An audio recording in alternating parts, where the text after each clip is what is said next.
형제 자매님들과 같이 인사를 나눌 터인데, 공교회 형제 자매들도 큰 소리로 함께 인사 나누겠습니다. 하나님께 영광.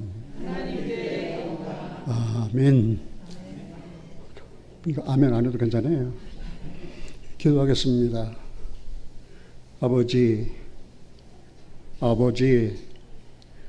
정말 감사합니다. 전에 죄인이었습니다. 하나님의 영광에 들어갈 수가 없었습니다. 하나님께서 우리 주 예수님을 세상에 그리스도로 보내주셔서 죽은 자 가운데서 부활하셔서 우리를 거듭나게 하셨습니다.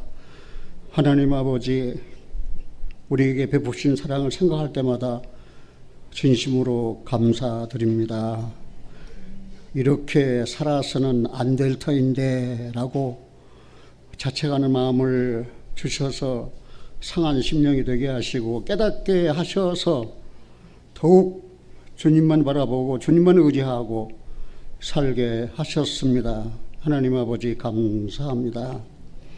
이제 노년에 이르러서도 하나님 나를 버리지 아니하시고 말씀을 계시해 주셔서 이 강단 사역을 여기까지 감당하게 하신 은혜를 생각할 때 아버지 하나님 눈물 나게 감사합니다. 오늘 요한복음을 열었습니다. 내게 계시해 주신 말씀을 잘 전할 수 있도록 하나님 내 마음 붙들어 주시고 또 친히 내 입을 열어 당신께서 말씀하시옵소서. 우리 주 예수 그리스도 이름으로 기도하옵나이다. 아멘. 나는 이 자리에 서기 전에 오늘 아침 매우 마음이 슬펐습니다. 우리 아내는 일찍 어머님을 여였습니다. 그리고 언니가 엄마처럼 길러주고 보살피고, 그런데 그 언니가 오늘 아침 돌아가셨다는 전보를 받고 눈물을 흘리면서 우는 모습을 보니까 마음이 너무 슬퍼요. 그런데 감사한 것은 하나님이 우리 처 언니의 마음을 열어 예수를 그리스도로 믿고 죄 사함으로 말미암는 구원함을 받아 그 이름이 생명冊에 기록된 사실을 확실하고 즐겁게 하나님을 섬기며 어느 소양의 때는 나도 간증을 해야 되겠다라고 나서서 간증하는 모습이 생생한데, 에베소서를 1장부터 6장까지 다 암송하며 그렇게 말씀을 사모하고 사시다가 이제는 하나님께서 기다리시는 하늘나라로 소천하셨습니다. 기쁘고 감사하지만 육신이 있는지라 제 안에는 감당 못할 슬픔에 젖어 있는 것 같습니다. 여보, 울지마, 또 끝쳐. 주님이 공중에 재림하시면 우리보다 먼저 일어나 신령한 몸으로 변화돼요. 그 주님을 영접할 터이고, 우리도 이 낮은 몸을 그리스도의 신령한 몸의 형체로 변화시켜 주셔서 우리가 휴거될 때에 그 언니를 우리는 만날 수 있어요. 왜요? 구원받았기 때문이에요. 거듭났기 때문이에요. 하나님의 사랑을 입었기 때문이에요. 그래서 슬퍼하지 말고 우리 이 땅에서의 삶을 힘차게 삽시다.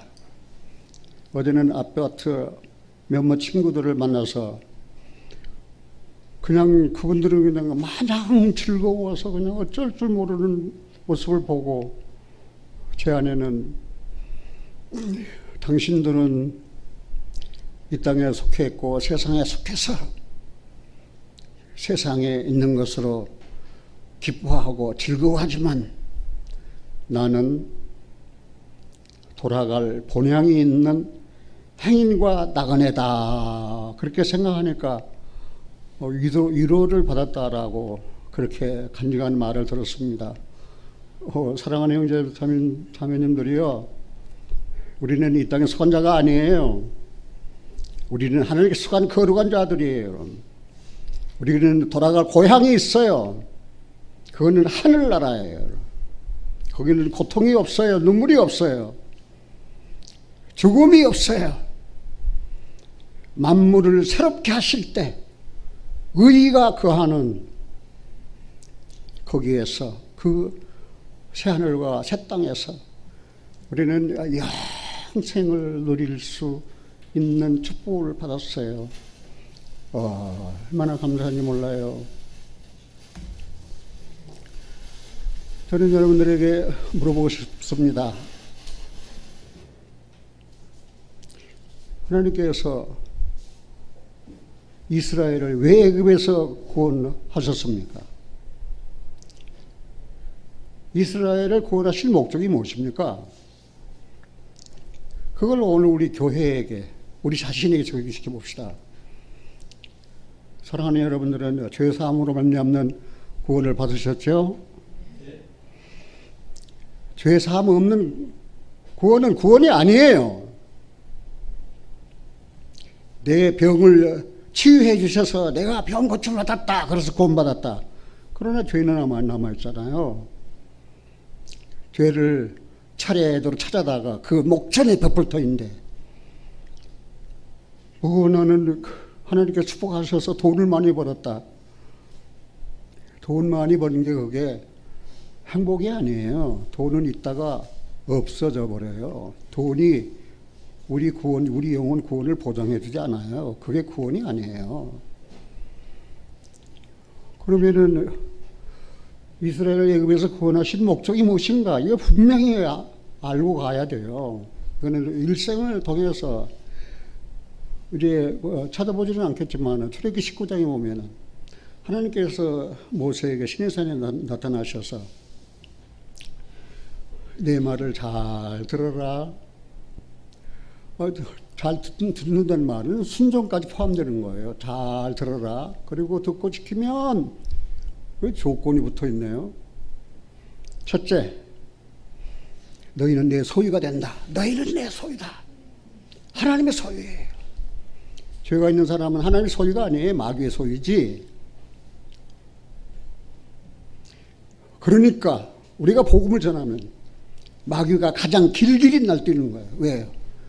자기 소유를 뺏어가거든요. 그래서 하나님의 소유로 옮겨져 버리잖아요. 사망의 생명으로 옮겨져 버리잖아요.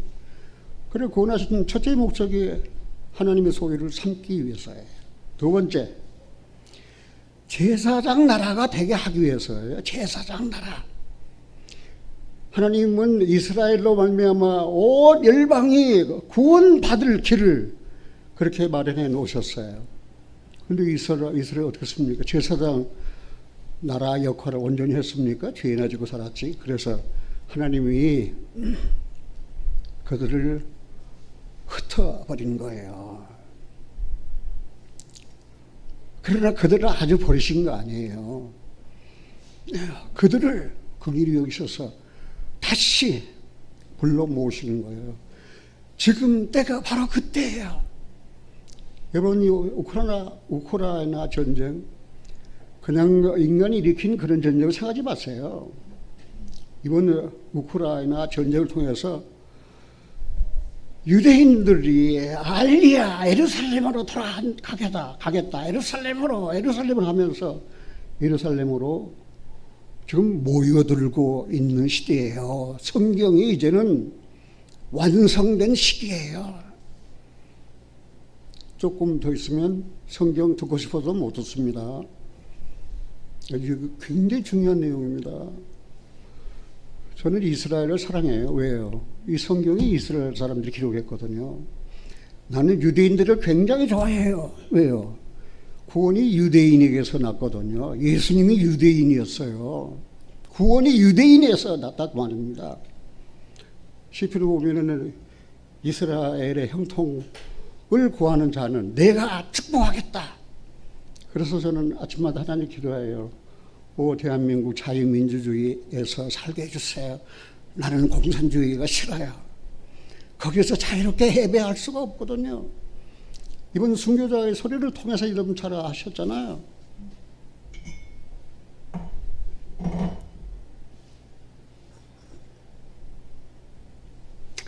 근데 100만 원이라고 하는 걸 10만 원으로 수정한다고 그랬는데 4개월은 10만이라고 그랬어요. 내가 폴리 목사 설교를 분명히 들었거든요. 10만이라고 그랬지. 지하교회가 10만 명이 있어요. 그들은 외화벌이로 보내잖아요. 그 자유에게 나와서 하나님 말씀을 접촉하고 복음을 들었어요. 가야 되겠다. 네, 나라로. 그래서 이북으로 오는 거예요. 그래서 복음을 전하다가 잡혀서 감옥 가고 처형되고 외국으로 유학을 갔어요. 그래서 자유진영에서 자유롭게 성경을 접하고 또 말씀을 들었거든요. 와, 이 엄청난 비밀을 내가 깨달았는데 내 나라에 있는 내 부모, 형제, 내 일가 친척은 이런 굿뉴스도 듣지 못하고 죽어가고 있구나. 가자. 죽으면 죽겠다. 그리고 이북으로 들어가는 거야 지금.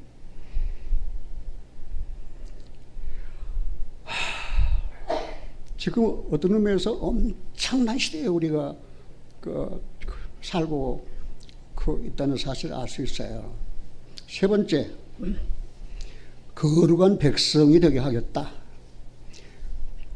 그러면 출애굽의 목적이 뭐예요? 첫째는 너희를 내 백성, 내 소유, 프리셔스 피플, 보배로운 내 백성을 삼겠다. 두 번째, 제사장 나라. 이스라엘 나라를 통해서 온 열방이 하나님을 알고 하나님께 돌아와서 하나님을 섬기는 그런 은혜로운 그 계획을 섭리하셨어요. 그래서 이스라엘을 그렇게 애굽에서 구원해 내신 거예요. 자, 그걸 언제까지 기억하라고 그랬어요? 평생 기억하라고 그랬잖아요. 내 소유된 백성, 그리고 거룩한 제사장 나라, 그리고 거룩한 백성. 그러면은 우리는 왜 구원을 받았습니까? 우리가 구원받은 목적이 무엇입니까? 그냥 내가 죄사 안 받고 구원받아 지옥 안 가고 하늘나라 가기 위해서입니까? 그것뿐입니까? 구원받은 그리스도인들도 나를 구원하신 목적을 분명하게 깨닫고 그리스도인으로서 그 정체성을 확실하게 가져야 돼요. 어떤 의미에서 출애굽기 19장에 있는 내용과 똑같이 베드로전서 2장 9절에서도 첫째, 너희는 내가 택한 족속이다. 내가 택한 족속, 너는 내 백성이야, 내 소유다, 그 말입니다. 아까 우리 찬송했죠. 살아도 누구 위해 살아요? 살아도 주 위해 살고 죽어도 누구 위해 죽어요? 그리스도를 죽어요. 그러니까 사나 죽으나 나는 누구 거예요? 주님의 것이잖아요. 피로 값주고 나를 사셨다니까요. 피로 값주고 나를 사셨다니까요. 그러니까 내 소유, 나는 내가 내 몸의 주인이 아니에요. 내 몸의 주인은 주님이에요. 주님이 피로 값주고 사셨잖아요. 그러니까 택하신 족속이요. 두 번째는 왕같은 제사장이에요. 구원받은 사랑하는 형제자매님들의 여러분들은 왕같은 제사장입니다. 여러분들이 복음을 전하여 네 죄를 사하면은 그 사람 사함 받습니다. 여러분들이 구원받고도 입을 다물고 복음을 전하지 아니하면은, 복음을 듣지 못하면은 그 사람은 자기 죄로 죽습니다. 왜요? 왕같은 제사장 노릇하라니까. 제사장이 뭐하는 노릇입니까? 죄사함과 관련되잖아요. 그래서 구원받은 그리스도인은 같이 한번 봅시다. 나는 왕 같은 제사장이다. 이제 자부심을 가져도 돼요. 그렇게 주님이 만들어 주셨어요. 세 번째, 거룩한 나라. 이제 우리는 거룩한 나라예요. 이 세상이 거룩한 나라입니까? 거룩한 나라는 하나님이 지배하시는 거예요. 성령으로 거듭난 그리스도인은 심령 천국, 거룩한 나라가 이루어졌어요. 그래서 이 심령에 주님이 왕으로 군림하셔서 지배하시고 의로 통치하시는 거예요. 그런데 그런 주님의 그 공의, 내가 죄를 지면 주님의 공의를 짓밟는 거예요. 공의로운 하나님을 멸시하는 거예요. 내가 죄를 지으면 그냥 죄를 짓고 싶은 사람이 있어요? 죄 짓기 싫잖아요. 그러나 죄를 짓잖아요. 왜요? 우리는 본성이 죄인이기 때문에, 죄인으로 태어났기 때문이에요. 구원받았어도 역시 마찬가지예요. 죄성이 있어요. 이 자아가 있어요. 그래서 그것과 일생을 싸우는 거예요. 그러면 뭐 더 이상 그리스도의 아름다운 덕을 뭐 하게? 선전하기 위해서. 그리스도 아름다운 덕을 전하기 위해서. 그리스도 아름다운 덕이 뭐예요? 하늘 영광 부르셨어요. 자기를 낮추셨어요. 죽기까지. 어디에 죽기까? 십자가에 죽기까지. 그래서 인간의 모든 죄와 허물을 다 짊어지시고 골고다 십자가에서 달리셔서 못 박히시고 피를 흘리셔서 우리 죄를 다 사하셨어요. 스가랴서 3장 9절에 있는 말씀을 이루셔서 이 땅의 죄악을 하루에 제하리라. 오, 사랑하는 여러분들, 이 땅의 죄를 누가 하루에 제할 수 있습니까? 하나님만 하실 수 있는데 예수님을 보내셔서 그리스도를 통해서 이 땅의 죄악을 하루에 다 제해버렸어요. 그러면 난 이제 죄가 없네요. 요한일서는 뭐 죄 없다면 뭐라고 그랬어요?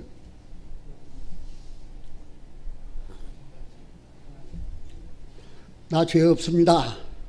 그러면 그래 의로운 자입니까? 진실한 자입니까? 성경에는 나 죄 없다 하면 you are liar. 라이어가 뭐예요? 거짓말쟁이. 죄 없다 하면 너는 거짓말쟁이야. 그리고 너는 어둠 가운데 하는 거야. 요한일서 1장이 그렇게 기록되어 있잖아요. 그러면 어떻게 해요? 빛 가운데 가면 죄가 드러나요. 죄가 드러나면 어떻게 하나? 상한 심령이 되는 거예요. 그래서 어떻게 하는 거예요?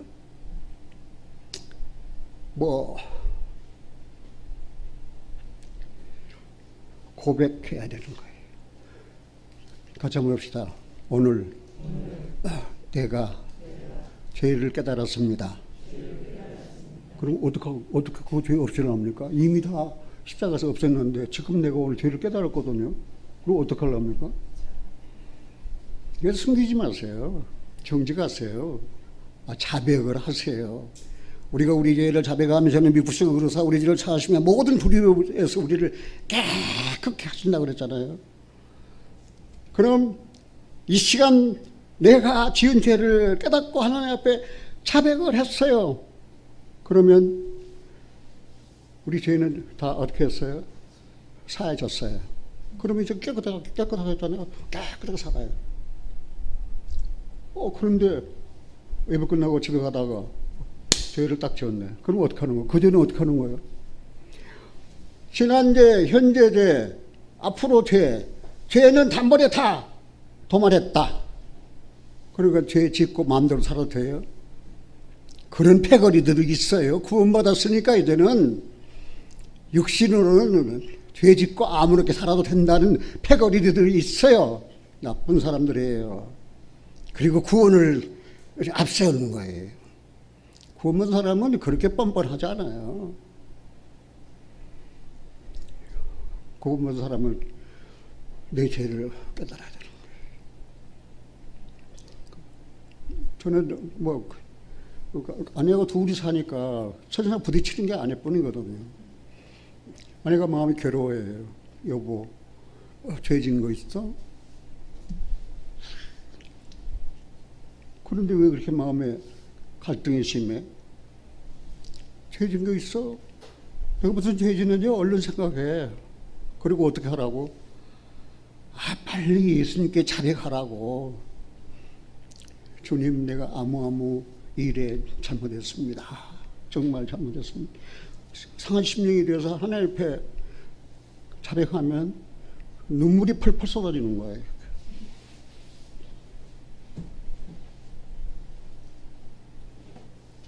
그리고 부활하신 주님이 또 나타나셔서 그래, 내가 네 죄에 자백하는 걸 들었다. 우리 기도를 들으시는 하나님이시거든요. 내가 네가 네 죄를 깨닫고 자백하니까 내가 들었다. 그리고 내가 다 용서할게. 만일 우리가 죄를 지면 아버지 앞에서 의로운 대언자가 있다. 애들 목회에 있다. 그분이 바로 예수 그리스도라는 사실이에요. 그래서 항상 그 주님을 모시고 살아야 해요. 여러분들은 지난번에 제가 말씀드릴 때 평소에 잊지 말고 살아라는 성경 구절 하나를 대줬는데 기억하시는 분 어디입니까? 기억을 못 하십니까? 그러니 목사가 목 터지게 설교를 해도 힘들어요. 폴리 목사님 뭐라고 그랬어요? 말씀 한마디가 중요하다 말입니다. 다른 거 다 필요 없고 예수님이 한 분이면 만족하다 그랬잖아요. 디모데후서 2장 8절이에요. 나의 복음과 같이 그 다음 뭐라고? 다윗의 씨로 좋은 자 가운데서 다시 살으신 예수를 어떻게 하라고? 리멤버, 기억하라고 말입니다.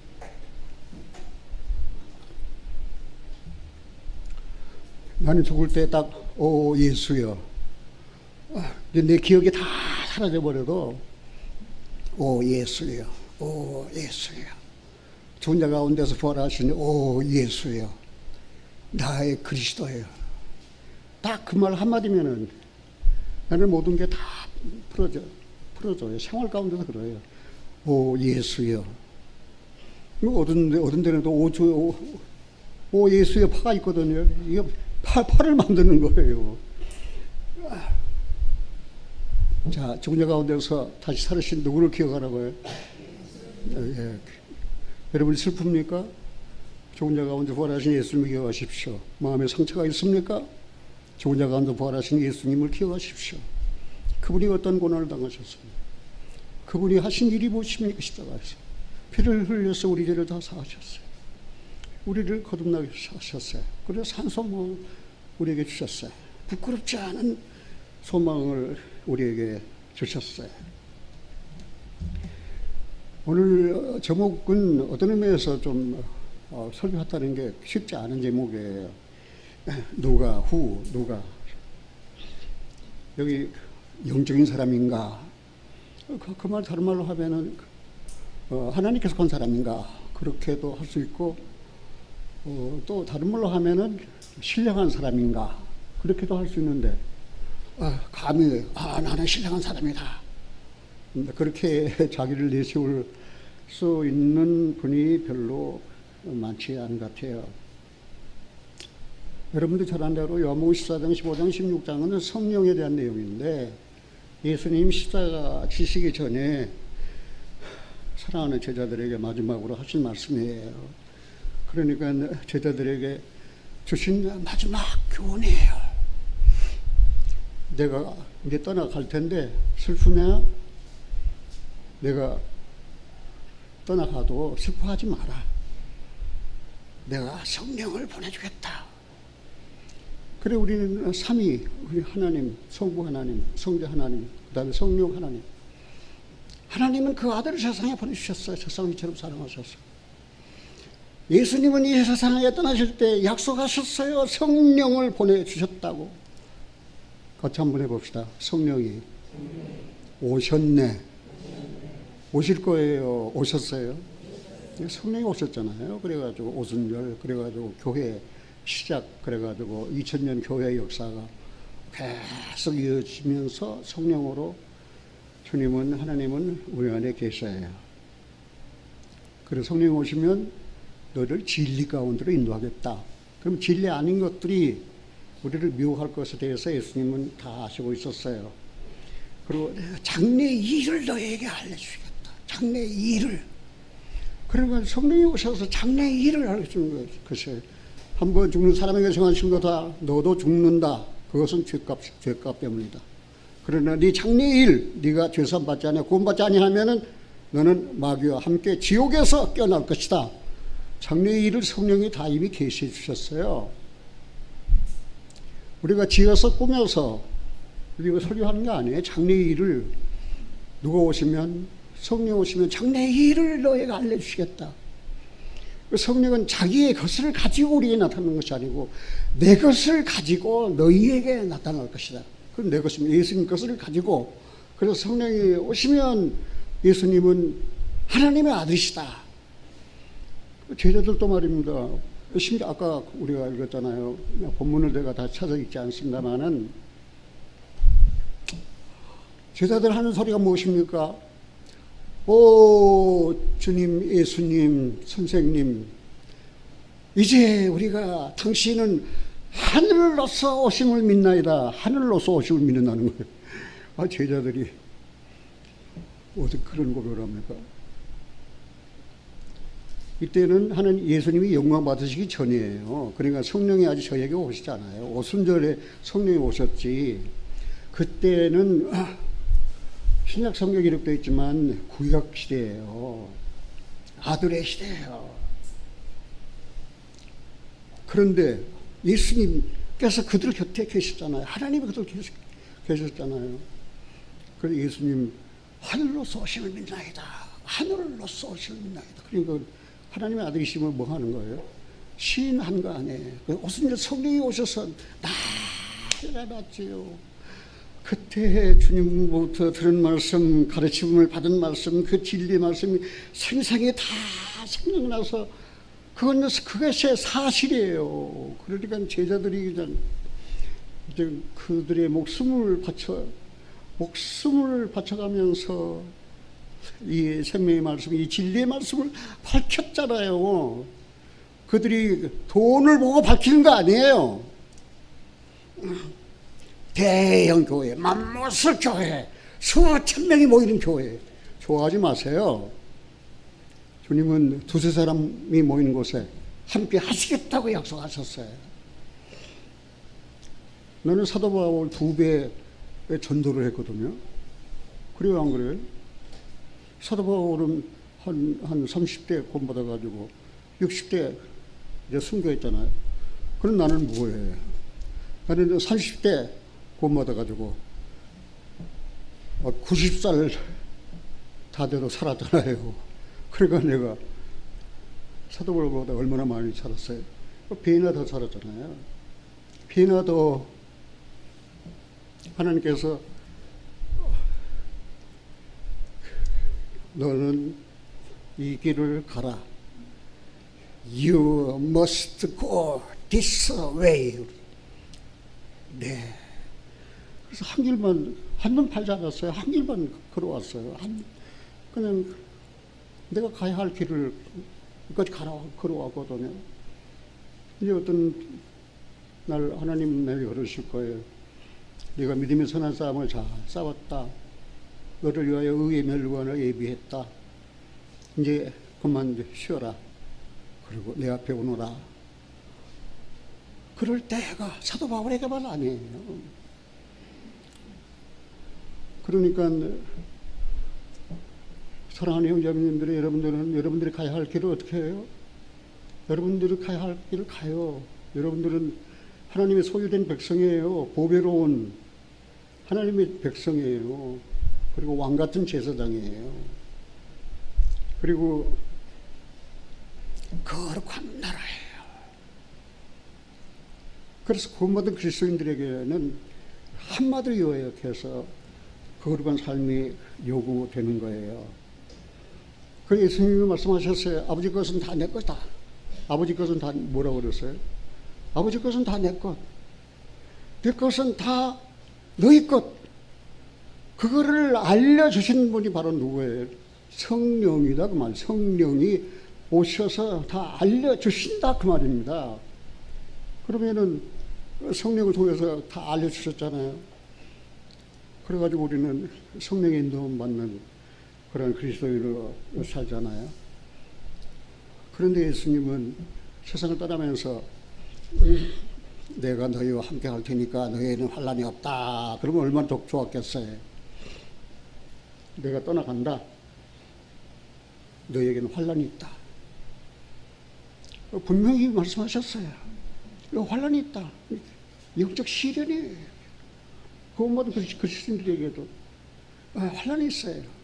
이스라엘은 7년 환난이지만 교회는 성도들은 구원받고 난 그 다음 날부터 이제는 환난이 시작되는 거예요. 왜? 우리가 세상에 속하지가 않았거든요. 하나님께 속한 자이니까 세상 것이 우리를 미워하고 핍박하고 죽이려 하고 말입니다. 저는 이번에 그 순교자의 소리를 통해서 책을 2권 구입했는데 하나가 공산주의와 마귀예요. 그걸 하룻밤에 다 읽었는데 그냥 가슴이 그냥 얼마나 막 떨어오는지 그냥 막 부들부들 떨었어요. 공산주의. 그들이 원래 예수 믿는 작자들이에요. 러시아 히랍 정교회가 들어갔어요. 와, 공산주의. 그들의 속에는 마귀가 들어가 버린 거예요. 마귀가 들어가 버렸어요. 그래서 그들이 하는 특징이 첫째 살인이에요. 그런 건 공산주의. 그냥 인간의 목숨을 나무 톡 치듯이 다 죽이가 뻔뻔해요. 하나도 양심의 가치가 없어요. 왜요? 마귀의 특성이 살인이라니까요. 그래서 두 번째가 뭐예요? 거짓말이에요. 거짓말로 썩여가지고 이욕해가지고 자기 군물 삼아가지고 자기가 지옥 갈 때 같이 데리고 가려고. 대한민국 정치인들, 사회주의자들 조심해요. 자기 자신도 몰라요. 마귀가 들어가가지고. 얼마나 저는 무서워서 떨었는지. 내가 성경을 알고 그리스도 안에 있었던 사실이 얼마나 고맙고 얼마나 복받은 인생인지 정말 그 눈물을 흘리면서 하나님 앞에 감사를 했어요. 그리고 환난이 있다고 말씀하신 것이 아니고 지금 내용은 요한복음 아까 16장 23절 15절 그 다음에 그 30절로 33절입니까? 그 본문에 대한 내용을 지금 요약해서 말씀드리는 거예요. 너희가 세상에서 환난을 당하나 담대하라. 같이 한번 봅시다. 내가 세상을 이겼노라. 이 세상 주관자가 누굽니까? 그 사탄이 마귀의 악의 영들 말입니다. 세상 주관자들 말입니다. 뭐 돈 벌어서 말입니다. 배 두드리고 말입니다. 호흡하다 누리고 말입니다. 얼마나 더러운지도 한 줄 아십니까? 그룹 섹스. 말만 들어도 너무 가증스럽고 더러워서 말입니다. 토해내고 싶은 말입니다. 그런 일을 지금 하고 있다는 사실입니다. 사랑하는 여러분들이요. 이런 데 생각하면은 저는 내 생명을 걸고 이야기합니다.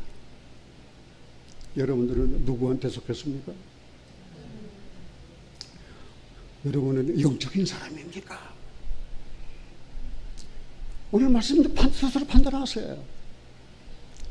여기 예수님이 마지막 세상을 떠나시면서 주고 간 말씀이 뭐예요? 내가 평안을 너에게 주노니 곧 나의 평안을 너에게 주노라. 내가 주는 평안은 세상에 주는 것 같지 않다, 그 말입니다. 어떤 시련, 어떤 고통, 어떤 눈물의 골짜기, 어떤 가난, 어떤 배고픔, 어떤 핍박, 그래도 내 마음속에 도도히 오 주님 내 마음에 오시옵소서, 그건 주님 내 마음에 오시옵소서. 그래서 내 마음에 임재하셨잖아요. 내 죄 다 사하시고, 그리고 나를 지키시고 보호하시고 인도하신 하나님, 너희는 여호와께서 하나님 됨을 알라. 그는 우리를 지으신 자, 우리는 그의 백성이다. 우리는 그의 소유다. 그의 기르시는 양이다. 그렇게 아주 똑 부러지게 말합니다. 주님을 마음에 모신 사람은 기쁨으로 노래하면서 하나님 앞에 나가는 거예요. 이게 종교입니까? 종교가 아니에요. 그러니까 믿음이에요. 우리가 누가 영에 속한 사람인지 아닌지를 평가하기란 쉽지가 않아요. 이게 굉장히 어려운 문제예요. 그런데 쉽게 여기서 어느 편에 더 가까우냐, 그것은 스스로 알 수 있잖아요. 나는 세상 편에 더 가까우냐, 하나님 편에 더 가까우냐, 그것은 자기가 자기를 계산할 수 있잖아요. 한번 스스로 계산해 보세요. 여러분들은 하나님 편에 더 가깝습니까? 세상 편에 더 가깝습니까? 네. 그런데 내가 판단하는 거 아니에요. 자기가 판단하는 거예요. 나는 구원받은 하나님의 백성인데 나는 세상 편에 더 가깝구나. 세상의 정과 욕심, 그리고 또 시기, 불평, 원망, 탐심, 탐욕, 그런 것도 다 뭐예요? 마귀가 주는 거고, 그런데 세상에 더 가까운 거예요. 그런데 성경을 돌아보면은 세 사람으로 나누어서 볼 수 있어요. 세 종류의 사람이 있어요. 첫 번째는 자연에 속한 사람입니다. 그걸 내추럴맨, 자연에 속한 사람. 자연에 속한 사람은 어리석은 사람이에요. 이 어리석은 사람은 그 삶의 그 마음에 하나님 없다, 하나님 없다. 이게 누구 소리예요? 마귀 소리지요, 마귀 소리. 이게 자연에 속한 사람이에요. 자연에 속한 사람은 아까 얘기한 대로 뭐라고 그랬어요? 어리석은 자예요. 그리고 자연에 속한 사람은 영의 일을 받지를 않아요. 하나님 말씀을 받아들이지를 않아요. 이 말씀이 영이요 생명인데 이 말씀을 받지가 않아요. 왜요? 자연에 속했기 때문에. 두 번째, 육신에 속한 사람이 있어요. 자연에 속한 사람은 육신에 속한 사람은 거의 비슷한데, 육신에 속한 사람은 그리스도 안에 어린 아이예요. 그래 젖만 먹는 거예요. 단단한 식물을 못 먹어요. 그래 구원받고도 어린아이 때를 벗어나지 못하면은 조금만 시련이 신의 닥치고 눈물이 골짜기를 통행하면은 불평하고 원망해요. 내가 그런 때가 있었거든요. 내가 죄를 지었는데 하나님은 그 죄를 다 찾아가지고 내 목전에 차례로 다 갖다 놓는 거예요. 그런데 내가 하나님 따져서, 하나님 내가 용입니까? 내가 바다입니까? 어떻게 하란 말입니까? 그래 어렸을 때 그랬어요.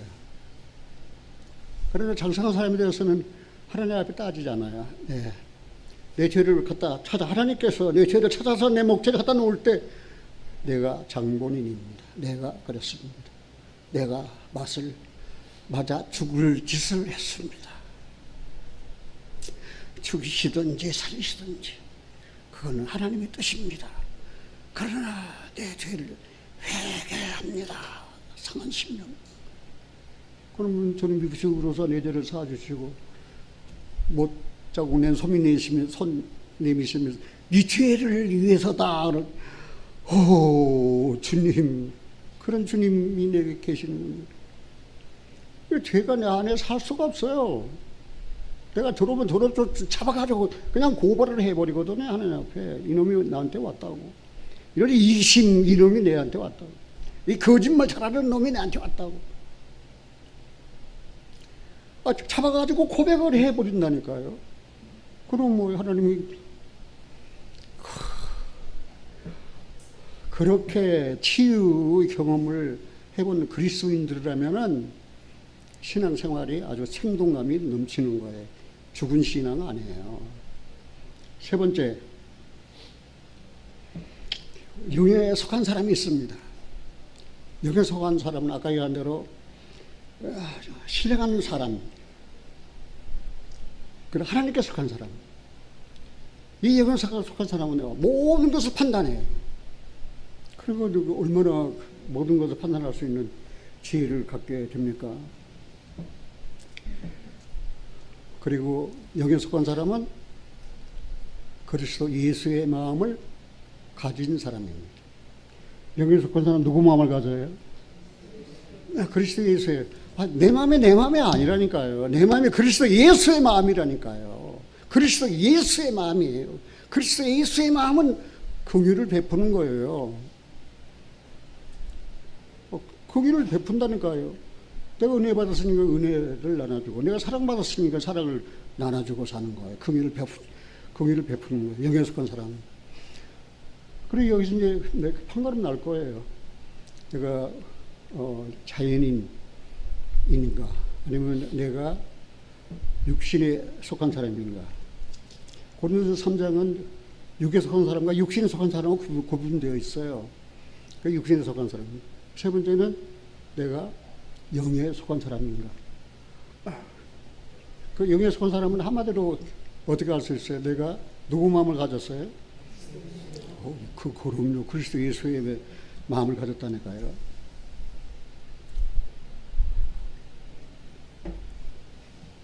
아까 전에 서두에 이야기했습니다. 내가 이 자리에서 50년께 설교한 것은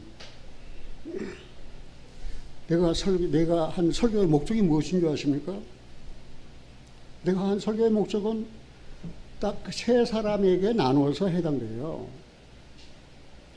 여기 오늘 참석하신 여러분들이 다 똑같은 마음을 소유하지 않았어요. 그래서 내가 설교한 목적은 그 세 사람에 대해서인데, 첫째는 감사하는 사람, 감사의 마음이 있는 사람. 감사 마음이 있는 사람 누구예요? 그 사람은 영에 속한 사람이에요. 하나님, 내 죄 사해 주셔서 감사합니다. 하나님, 내가 눈물의 골짜기를 통행할 때 주님이 손님이셔서 나를 붙잡아 주셔서 감사합니다. 감사하는 사람. 그 사람은 영에 속한 사람이에요. 그 사람의 영적 성장을 위해서, 그리스도 예수의 장상한 분량의 충만한 데까지 자라게 하기 위해서 제가 설교하는 거예요. 그런데 미안합니다만은 내 설교를 너무 오랫동안 했기 때문에 그 어린아이 설교를 잘 못해요. 왜? 설교의 수준이 누구 수준? 내 수준이지. 그러니까 밑으로 내려가서 설교하려니까 잘 안 돼가지고, 그러니까 영에 속한 사람 아닌, 그러니까 감사하는 그런 신앙의 소유자가 아닌 사람들은 듣기가 힘들어요. 그러면 아니 목사님 빨리 좀 내려와요. 듣기 싫으니까 그만 떠들고. 그럼 어떻게 해요? 내가 설교하는 목적이 세 사람에 대해서 됐었는데, 두 번째는 타락한 사람. 구원을 받았다. 타락했다. 타락이 뭐예요? 새로운 피조물로 전진하지 못하고 타락, 뒤로 물러가지고 세상에 빠져가지고 말입니다. 예배당에 잘 안 나와요. 예배당에 안 와요. 그럼 물으면 구원 받았다는 거예요. 뻔뻔하게.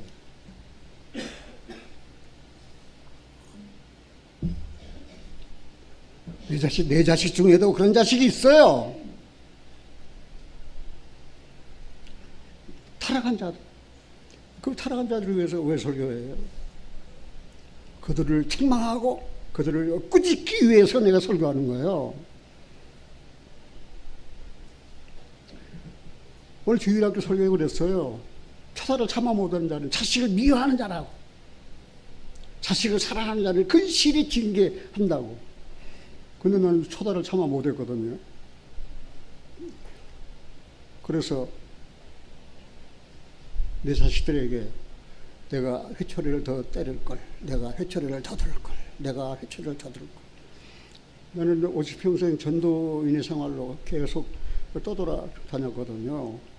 그래서 어떤 집 들어가면 아내가 여보 이거 우리 딸이 뭐 어쩌고 하면 아내가 고자질을 한 것 같아서 그 말 듣고 내가 자식을 불러다가 초다를 못 할 수가 없잖아. 내 눈으로 목격을 못했기 때문에. 그래서 나는 내 자식들에게 굉장히 미안해요. 내가 학교 갔다 오면은 숙제장도 검토하고 영어 단어를 얼마나 암기했는가 내가 살펴주기도 하고 했어야 했는데 나는 그런 일을 거의 다 못하고 살았어요. 내가 다시 태어나면은 전도자로 살고 싶지가 않아요. 착실한 한 여자의 남편, 착실한 아이들의 아버지로, 가정적인 그런 아버지로 살고 싶어요. 왜요? 전도한답시고 말입니다. 가정을 거의 버렸거든요. 그런데 우리 자식들은 그래도 잘 자라줬어요. 또 내 이야기에서 미안합니다. 어떤 지식이나 어떤 종교 행위로도 육에 속한 사람이 영에 속한 사람이 될 수가 없어요. 어떤 종교적인 행위로도. 뭐 그 대형 교회에서는 말입니다. 종교적인 행위 대단히 강하고 11조 안 내면 저주받는다고 그렇게 설교하는 목사도 있어요. 11조 안 내면 저주받아요? 하나님 내가 11조 낼 돈이 없어요. 지금 먹고 아침 먹었지만 저녁에는 못 먹을는지도 몰라요. 근데 어떻게 11조를 내요? 11조 먹는 게 저주가 아니라니까요. 그래서 어떤 지식이나 종교 행위로도 육에 속한 사람이 영에 속한 사람이 되는 것은 가능하다, 불가능하다? 불가능하다. 그러면 거듭나야 됩니다. 육에 속한 사람은 하나님께 속한 사람이 되려면 하나님께로 태어나야 됩니다. 출생이 있어야 됩니다. 그래서 고린도전서 좀 시간이 걸려서 혹시 그냥 지나가더라도 꼭 메모했다가 이 말씀들 내가 오늘 여러분들에게 전할 말씀은 한 29절 돼요. 그 말씀들을 노트에다가 필기했다가 집에 가서 꼭 찾아보시기 바랍니다. 고린도전서 2장 12절에 우리가 세상의 영을 받지 아니하고 오직 하나님께로부터 온영을 받았으니 이는 우리로 하여금 하나님께서 우리에게 은혜를 주신 것들을 알게 하려 하십니다. 세상 영 안 받았어. 마귀 영 안 받았어. 하나님께로부터 온영을 받았어. 성령을 받았어요. 그게 무엇입니까? 하나님께서 은혜로 주신 것을 알게 하기 위해서. 그래서 이 말씀이 영이요 생명이에요. 이 말씀을 들고 읽어보면 하나님께서 은혜로 주신 것을 알 수가 있어요. 그러면 무엇을 말하느냐? 말씀이 가까워 심히 가까워서 네 입이 있으면 네 마음이 있다 했으니 곧 우리가 전파하는 믿음의 말씀이라. 하나님께서 그 아들을 세상에 구주로 보내셨어요. 십자가에 죽으셨어요. 죽은 자 가운데서 부활하셨어요. 그리고 우리의 모든 죄를 다 사하셨어요. 같이 한번 봅시다. 사람이 마음으로 믿어 의에 이르고 입으로 시인하여 구원에 이르느니라. 믿는 방법을 이야기했잖아요. 어떻게 믿으라고요? 마음으로 믿으라니까요. 마음으로. 그 얼마나 쉬워요. 간단하지. 단순히 마음만 열면 되잖아요. 하나님, 내가 오랫동안 말씀 들었는데 내가 깨닫고 보니까 지금까지 말씀을 안 열었네요. 내가 굳은 마음으로 내 마음 닫아놓고 있었네요. 그러니까 주님이 내 구주로 나를 구원한 구세주로 들어오실 수가 없잖아요. 나를 불쌍히 여겨주세요. 이제 마음문 엽니다. 마음문 엽니다. 사람이 마음으로 믿어 의에 이르고 입으로 시인하여 어떻게 해요? 구원에 이르느니라. 하나님 앞에 여러분들 내가 한번 시인시키게 해볼까요? 구원 받았습니까? 하면 구원 못 받았습니까? 뭐 이것도 아니고 저것도 아니고 구원 받았습니까? 구원 못 받았습니까? 마음으로 믿는다니까요. 입으로 시인하면 구원에 이른다니까요. 입으로 시인해 보세요. 예수님 내 구주라고. 그래서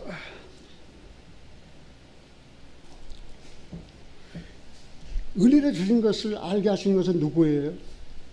성령이에요. 그런데 그 성령을 하나님께서 예수님을 통해서 보내주셨는데 바로 이 말씀이 영이요 생명이에요. 신명기 29장 29절에 보면 그런 말씀이 있어요. 신명기 29장 29절이에요. 오묘한 일은 우리 하나님 여호와께 속하였거니와 오묘한 일 이거를 영어로 하면은 시크릿 이걸 우리말로 번역하면 비밀이에요. 오묘한 일 다시 말해서 비밀한 일은 우리 하나님 여호와께 속하였거니와 나타난 일은 영구히 우리와 우리 자손에 속하였나니 이는 우리로 이 율법의 모든 말씀을 행하려 하심이라. 그 하나님의 일은 뭐예요? 비밀이에요. 비밀 숨겨진 거예요. 그런데 사람의 일은 뭐예요?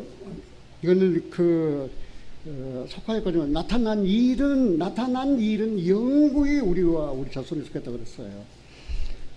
참 구약 시대에 예수님은 하나님의 비밀입니까? 비밀 아닙니까? 하나님 비밀이잖아요. 그래서 선지자를 통해 나타나 주셨잖아요. 처녀가 잉태한다. 그래서 베들레헴의 에브라다에 태어날 거다. 그가 찔림이 우리 허물로 인합니다. 근데 신약에 딱 일어나서 아브라함과 다윗의 자손 예수 그리스도의 세계라. 아들 낳은 이름을 예수라 하라. 이는 그가 자기 백성을 저지에서 뭐예요? 구원할 자이십니다. 이제 나타나서 안 나타났어요?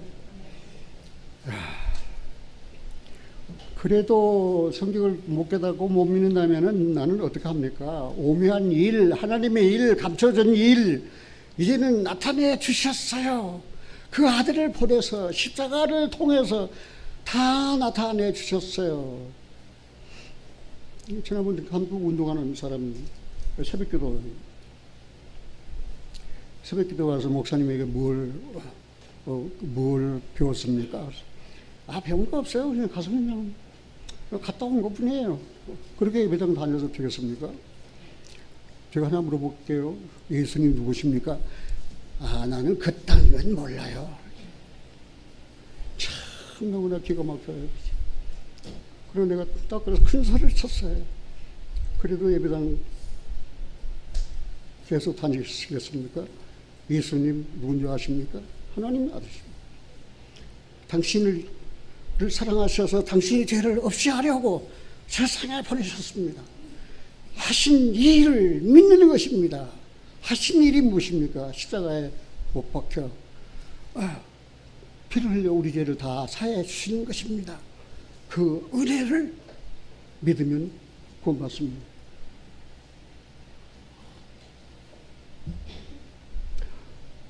그것까지 말을 듣더니 할 말 없잖아요. 고개를 숙이더라고요. 기독교 교인 가운데서 이런 사람이 비일비재해요.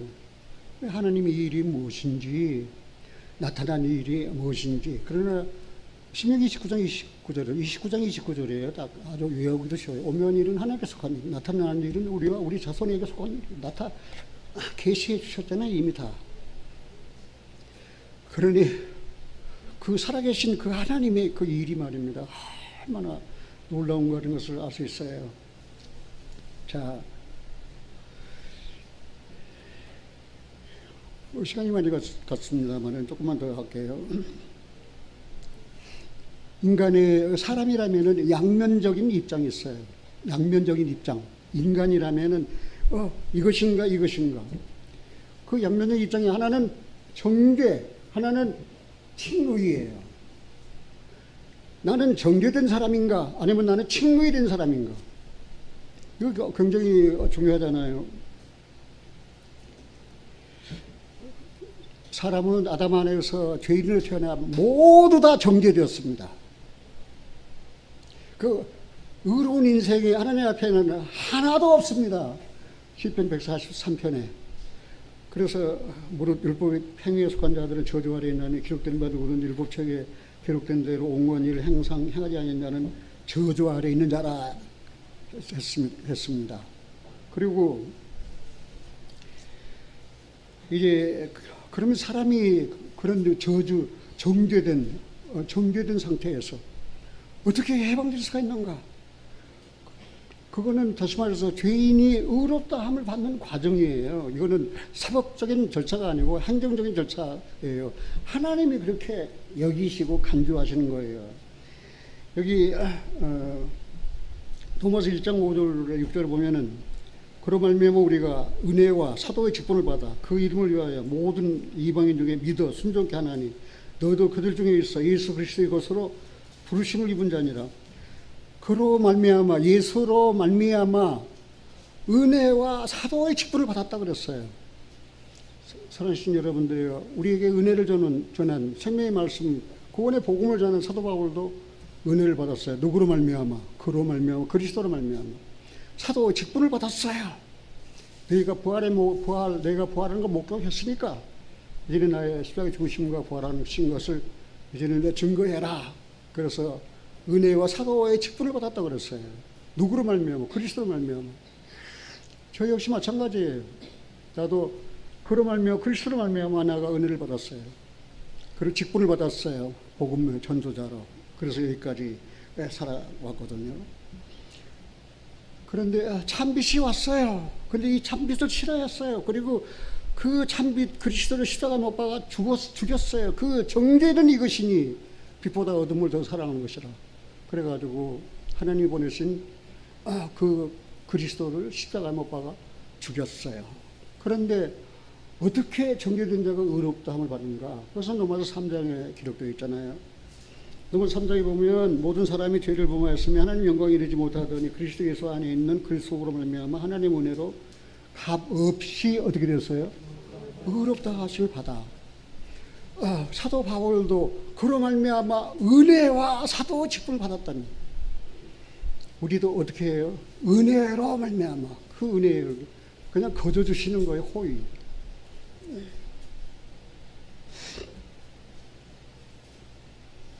그럼 구원받은 사람에게는 이제는 육에 속한 사람은 아니에요. 이제는 영에 속한 사람이에요. 그 사람에게는 어떤 일이 일어납니까?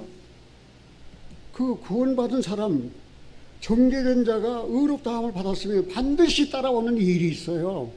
그 일이 곧 무엇입니까? 새로운 피조물이 되는 거예요. 고린도서 5장 17절에 그런즉 누구든지 그리스도 예수 안에 있으면 새로운 피조물이라 이전과 지나갔으니 보라 뭐가 되었다고 그랬어요? 예.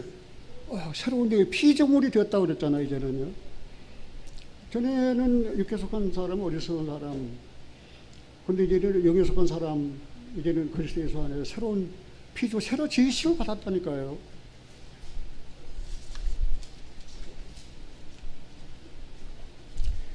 자, 거기까지 이야기하면은 누가 영에 속한 사람인가 하는 것은 여러분 마음에 스스로 분별할 수 있을 거예요. 이제 몇 가지만 말씀드리고 이제 닫겠습니다.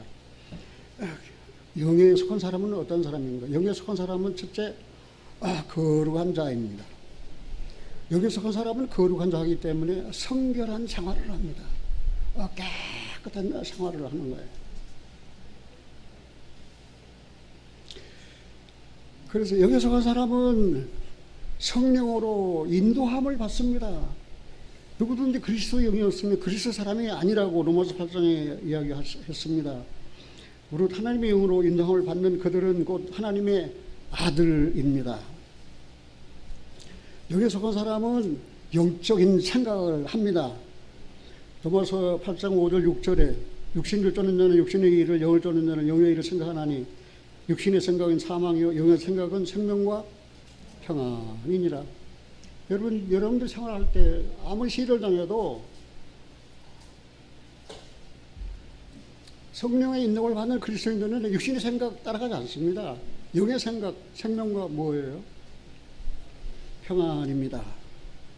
그리고 여기서 온 사람은 영적인 말씀을 먹습니다.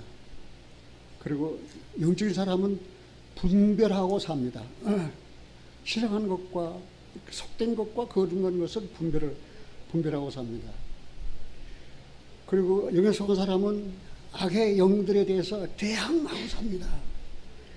여기서 6장에 그렇게 되어 있잖아요. 12절에 우리의 실험은 혈과 육에 대한 것이 아니요 정사와 권사와 이 어둠의 세상 주관자들과 하늘에 있는 악의 영들에 대하면 악의 영들에 대하면 그러니 육신의 전쟁보다는 영적 전쟁이 매우 치열해요. 여러분들이 그런 영적 전쟁의 마당에서 한 번이라도 싸워봤습니까? 얼마나 치열한지 말입니다. 그리고 영에 속한 사람은 영적인 열매를 맺습니다. 영에 속한 사람은. 여러분 잘 아는 대로 갈라디아 5장에 보면 그런 말씀 있잖아요. 오직 성령의 열매는 뭐예요?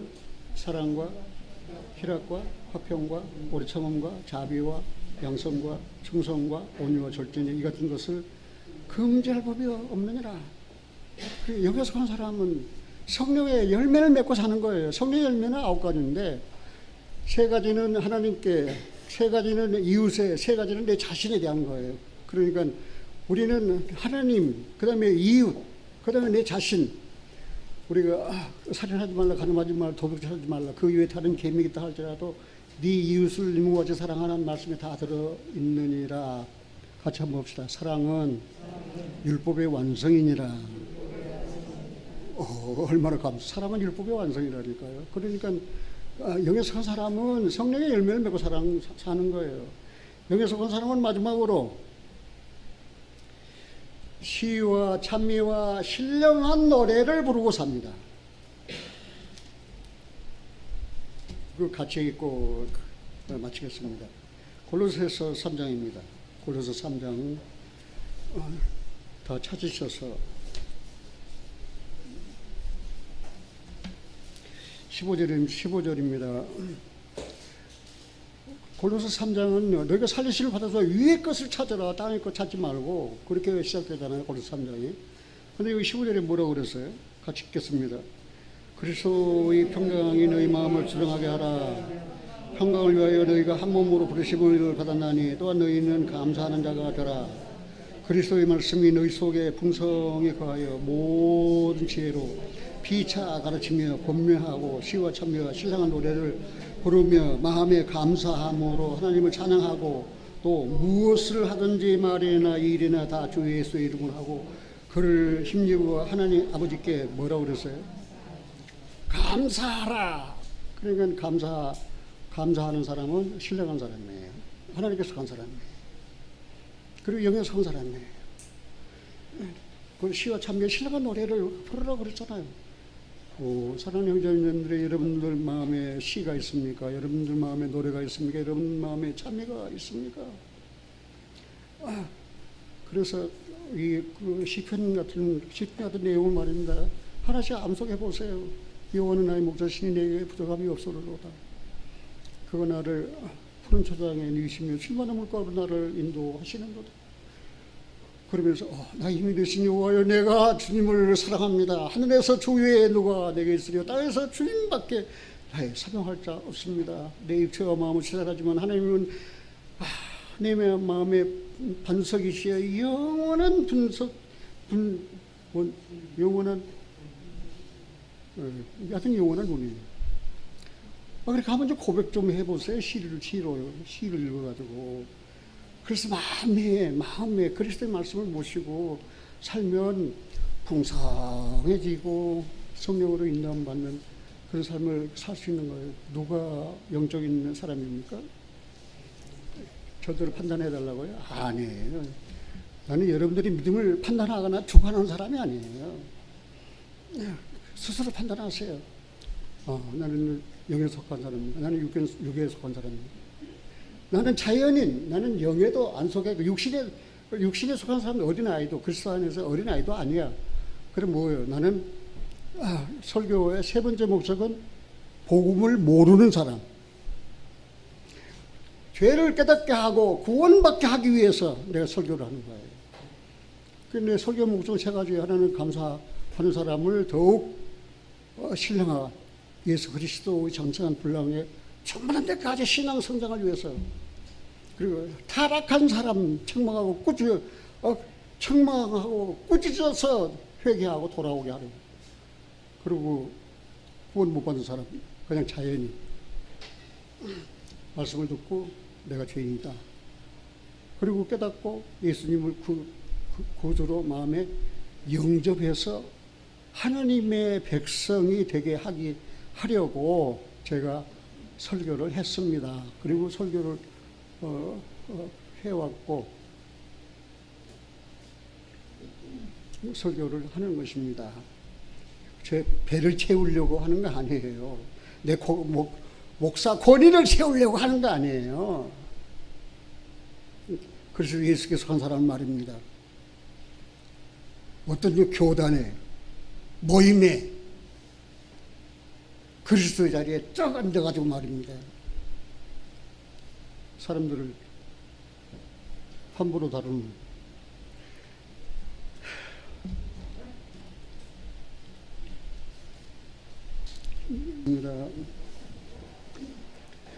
너 시험을 당할 때 낙심하지 말고 주님께 가까이 나와 늘 빌고 주님을 간구하고 죽은 자 가운데서 부활하신 그리스도를 바라보고 새 힘을 얻어 승리하라고 우리에게 권면해 주신 찬송을 함께 불렀습니다. 세상에 있는 동안 우리에게는 많은 시련이 있습니다. 환란이 있습니다. 또 눈물의 골짜기가 있습니다. 배고픔이 있습니다. 또 분냄과 떠드는 것과 시기하는 것과 미워하는 것, 또 편벽됨과 거짓된 것들, 그렇게 난무하는 세상에 있는 동안 우리는 세상에 속한 자가 아니요 하늘께 속한 거룩한 자로 성별된 그리스도인으로 세워주신 하나님의 은혜를 진심으로 감사드립니다. 세상 끝날까지 내가 너와 함께 있으리라. 세상에서 환난을 당하나 담대하라. 내가 세상을 이겨노라. 이제 마귀는 더 이상 우리를 굴복시킬 수 없습니다. 이미 우리 주님 종자 가운데서 부활하셔서 마귀는 정복되었고 사망의 세력을 잡은 자는 이미 세상에서 쫓겨났습니다. 이제 주님께서 공의로 통치하시고 또 하나님의 거룩한 나라를 세우실 날이 이제 멀지 않았습니다. 오 주님, 머나는 이상한 구름만 떠도 행여나 내 주님 오신가 해 머리 들고 멀리 내다보며 다시 오실 주님을 기다리는 소망 가운데 저희들 살아가고 있습니다. 세상에 있는 동안 힘든 일 많습니다. 괴로운 일 많습니다. 어려운 일 많습니다. 그러나 주님은 하나님 사랑하라. 그리고 네 이웃을 내 몸같이 사랑하라.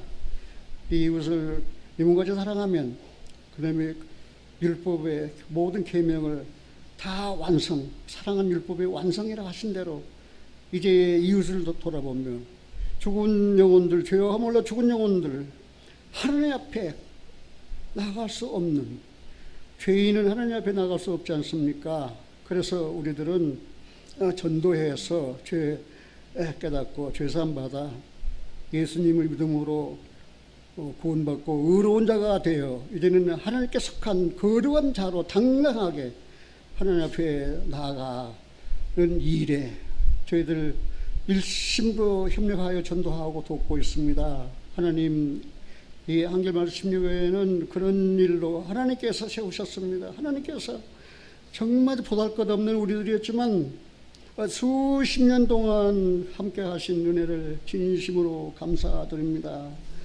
하나님, 그러나 신령과 진정으로 예배드리지 못하고 타락하여 세상으로 나간 형제 자매들, 육신에 속한 사람들 어찌하오리까? 하나님 어찌하오리까? 어떻게 하면 그들을 돌아오게 할 수 있겠습니까? 교회에서는 여러 가지 일을 국내하며 또 같이 협력하며 돌아오라고 그렇게 기도하며 기다리고 있는데 속도 모르고 그저 세상이 좋다고, 세상 종말이 이제는 끝날 날이 다 되었는데 아직도 정신을 차리지 못하고 예수께서 내 구주심을 받아들이지 못한 영혼들이 우리 일가 친척 가운데 더 많이 있음을 생각할 때 하나님 마음이 아픕니다. 눈물이 납니다. 어떻게 해야 되겠습니까? 하나님 이 마지막 때에 이 작은 교회 그리고 공에 있는 그 작은 교회 하나님 버리지 마시옵소서. 함께 하셔서 이제 성령의 역사로 말미암아 교회가 그리스도 안에서 든든히 세워지고 형제자매들이 서로 존경하고 우애하고 사랑이 넘치는 희생적인 봉사로 주님의 몸을 세워가게 하여 주시옵소서. 오늘 감사해서 하나님께 드린 손길들이 있습니다. 그 물질 하나님께서 받으시고 또 축복하셔서 그 물질이 사용되는 곳마다 하나님의 영광이 나타나게 하여 주시옵소서. 하나님 이 교회를 이끌어가는 우리 정 목사님 위하여 기도합니다. 하나님 내가 가야 할 길을 정 목사님이 갑니다. 하나님 도와주세요. 실망하지 않게 도와주세요. 피곤하지 않게 도와주세요. 그래서 이 교회를 신령한 반석이신 그리스도 위에 굳게 세워가는 일에 사랑의 수고를 다할 수 있도록 하나님 도와주시고 또 그 가정을 하나님께서 지켜주시옵기를 하나님 진심으로 원합니다. 그동안 내가 섬겨왔던 이 한길마을 침례교회 하나님 이렇게 지켜주셔서 감사합니다. 시편 기자가 고백했던 대로 저도 고백합니다. 나의 힘이 되신 여호와여 내가 주를 사랑합니다. 주님은 나의 반석이시오 요새이시오 나의 피난처시오 나를 건지시는 자시오 나의 구원의 뿌리시오 나의 능력이시오 나의 피할 바위이십니다. 그 하나님 주님을 의지하고 살게 하신 은혜를 생각할 때 감사드립니다. 우리 주 예수 그리스도 이름으로 기도하옵나이다. 아멘.